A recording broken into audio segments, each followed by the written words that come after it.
नमस्कार मैत्रिणींनो, श्री स्वामी समर्थ. जय जय स्वामी समर्थ. अवधूत चिंतन श्री गुरुदेव दत्त. श्री गुरुचरित्र हा अगदी पवित्र आणि अनुभव देणारा ग्रंथ आहे आणि तो सर्वांनाच वंदनीय आहे.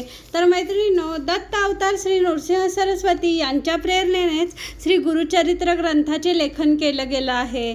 श्री गुरुचरित्र ग्रंथ हा वेदा इतकाच मान्यता प्राप्त आहे. गुरुचरित्रामध्येच 35व्या अध्यायात सांगितलं आहे की स्त्रिया केवी मंत्रहीन शुक्राचार्य कैसे झाले, विस्तारुनी सांगा आम्हासी स्वामी कृपेसी, म्हणून लागली चरणासी करुणा वचने करुनिया, श्री गुरु सांगती ती येती पूर्वकथा आहेसी. स्त्रियांनी गुरुचरित्र पारायण करू नये असे परमपूज्य वासुदेवानंद सरस्वती म्हणजे टेंबेस्वामी यांनी सांगितले आहे. पारायणासाठी असलेले नियम व अटी पालनात स्त्री धर्मामुळे खंड पडण्याची शक्यता असते. म्हणूनच स्त्रियांनी गुरुचरित्र पारायण करायचे नाही असं सांगितलं गेलेलं आहे. पण स्वामी केंद्रात, स्वामी मठात असं सांगितलं जातं की जो व्यक्ती 7 दिवसांच्या पारायणामध्ये नियमांचं पालन करून जो व्यक्ती पारायण करू शकतो त्यांनी हे पारायण अवश्य करावं आणि करायलाच पाहिजे.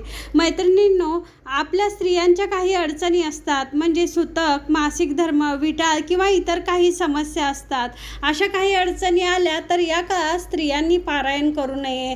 गुरुचरित्र पारायण करायचं असेल तर शास्त्रात जे काही नियम आहेत त्या नियमांचं पालन करूनच आपण पारायण करावं, तरच आपल्याला पारायण केलेल्याचे फळ मिळते. गुरुचरित्र पारायण हे घरातील स्त्री, पुरुष, मुले, मुली कोणीही केले तरी चालते. फक्त एकच गोष्ट आहे की दिलेल्या नियमांचे अगदी काटेकोरपणे पालन झाले पाहिजे. गुरुचरित्र निमित्त स्त्रियांनी कोणतेही विकल्प मनात ठेवायचे नाहीत. आपण अगदी नियमांचे तंतोतंत पालन करून आपण गुरुचरित्र पारायण करायलाच हवे. श्री गुरुचरित्र ग्रंथ हा अगदी पवित्र आणि महान अनुभव देणारा ग्रंथ आहे. तो सर्वांनाच वंदनीय आहे. म्हणूनच पारायण करणाऱ्या लोकांनी काही नियम घालून दिले आहेत तर ते नियम पारायण करणाऱ्यांनी पाळलेच पाहिजेत. तर पारायण करताना म्हणजे सप्ताह काळात आपण एकभुक्त राहावे. सप्ताह काळात आपण पवित्र राहावे. कोणाला उणे दुने बोलू नये, मांसाहार करू नये, नेहमी मनात चांगले विचार करावेत. त्याचप्रमाणे पारायण काळात आपण ब्रह्मचर्य पाळावे. तसेच परान्न घेऊ नये. दारी कोणी आले तर त्याला आपण आपल्या ऐपतीप्रमाणे दान धर्म करावा. त्याला उपाशी पाठवू नये.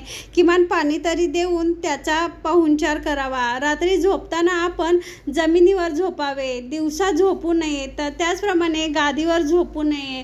परान्न घेऊ नये. अशा काही नियम जे काही दिले आहेत ते नियम पाळून आपण पारायण करू शकतो. पारायण काळात ब्रह्ममुहूर्तावर उठून स्नान करून भस्म लावून शास्त्रोक्तरित्या आपण गुरुचरित्र वाचन पठण करायचं आहे. वाचताना एक गोष्ट लक्षात ठेवायची की अगदी भरभर वाचायचे नाही. आपल्या कानाला ऐकू येईल अशा आवाजात वाचायचं आहे. त्याचप्रमाणे गुरुचरित्रातील प्रत्येक ओवी अगदी स्पष्ट आवाजात लक्ष देऊन आणि प्रत्येक ओवीचा अर्थ समजावून घेऊन वाचायची आहे. पारायण काळात दत्त महाराजांना आपण नैवेद्य दाखवायचा आहे. त्यांना पिवळ्या रंगाची मिठाई फार आवडते, त्यामुळे आपण पिवळ्या रंगाच्या मिठाईचा नैवेद्य दाखवायचा प्रयत्न करायचा आहे. त्याचप्रमाणे सप्ताह समाप्तीनंतर आपण एका ब्राह्मणाला आणि सुवासिनीला जेवायला घालायचे आहे आणि त्यांना दक्षिणा द्यायची आहे. सर्वात महत्त्वाची गोष्ट म्हणजे ज्या स्त्रियांना हे गुरुचरित्र पारायण करायचं आहे त्यांनी दिलेल्या नियमांचं पालन करूनच आपण पारायण करावं. ज्यांना पारायण काळात हे नियम पाळता जमत नाही तर त्यांनी हे पारायण करणे शक्यतो टाळलेले बरे. पण नियम पाळूनच आपण पारायण करावे. ज्यांना गुरुचरित्र वाचायचं आहे त्यांनी हे नियम पाळलेच पाहिजेत. तर मैत्रिणींनो, तुम्हाला जर ही माहिती आवडली तर तुम्ही माझ्या व्हिडिओला लाईक, शेअर करा आणि चॅनलला सबस्क्राईब करा. श्री स्वामी समर्थ. जय जय स्वामी समर्थ. अवधूत चिंतन श्री गुरुदेव.